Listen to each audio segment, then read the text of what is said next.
À Udine, ville du nord-est de l'Italie, les statues affichent leurs fesses nues sans aucune pudeur. Il faut dire que cette ville accueille chaque année une manifestation unique en son genre, la Peto Race, un véritable concours de paix pour concurrents fiers de leur gaz. Ici, l'implication est telle que le jour de la compétition, les rêves de certains ont même une odeur très caractéristique.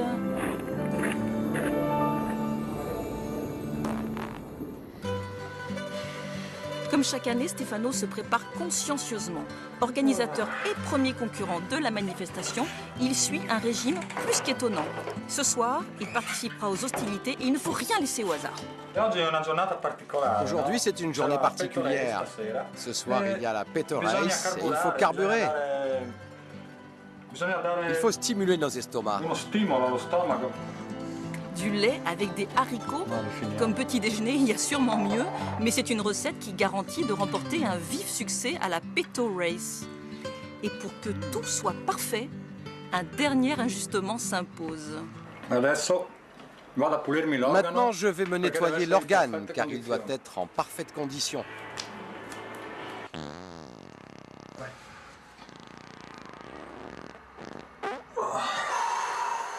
Adesso devo pulire l'organo, devo metterlo, che le pelli siano perfettamente... Je dois bien le nettoyer, il faut que les peaux soient bien parallèles, qu'elles s'affleurent sans se toucher, pour qu'elles puissent ensuite vibrer et laisser sortir le son. C'est ça le secret. Di tempo, di concentrazione, solitudine e di... Maintenant, j'ai besoin de temps, de concentration et de solitude. Je vous prie, laissez-moi seul avec mes vents. En parfaite condition physique, Stefano règle les derniers détails. On dresse le pétodrome en forme de pilori et on organise le site de la compétition. Pendant ce temps, dans les cuisines, on prépare des mets explosifs pour la soirée. Tout est à base de haricots, aussi bien pour les concurrents que pour le public. Car le souhait des organisateurs est de réunir tout le monde dans une énorme flatulence. Pour les participants, le moment est unique et contrairement à ce que l'on pourrait penser, certains ne misent pas tout sur le ventre ou les fesses.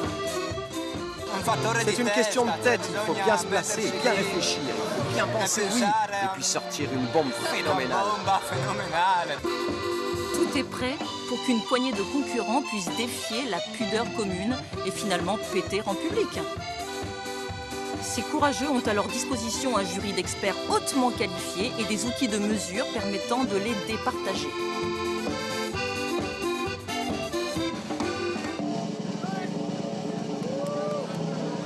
Un long tuyau relié à un entonnoir permet de juger de l'intensité de l'expulsion anale.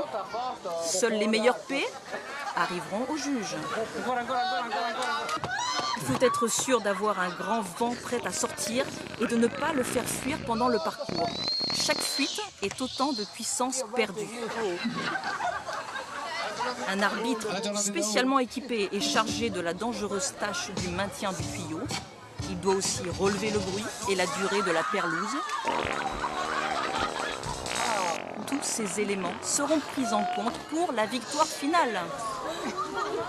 Les émissions gazeuses se suivent et ne se ressemblent pas. Les concurrents ici disposent d'1 heure et de 2 essais pour entrer dans l'histoire de la Peto Race. Statistiquement, une personne normale expulse environ 14 gaz par jour, mais il s'agit rarement de paix dignes d'être gravées dans les mémoires. Le plus souvent, on se cache pour péter, mais ici, les concurrents ont tous décidé de dépasser leur rang. Car sans être des pétomanes, ils se produisent joyeusement devant un public ravi. Avec un P d'une durée de 5 secondes, avec des notes d'odeur à la limite du supportable et avec un son saisissant, Fabrizio Turco affiche toute sa fierté d'avoir gagné la Peto Race de Udine. Je suis fier de ce que j'ai fait, car ce n'est pas une expérience de tous les jours. C'est une chose normale, tout le monde le fait, mais avec un tuyau dans les fesses, c'est vraiment donné à peu de gens. Pour conclure la compétition sur une note joyeuse, la musique résonne comme un vœu avant la prochaine édition. Joyeuse caisse à tous!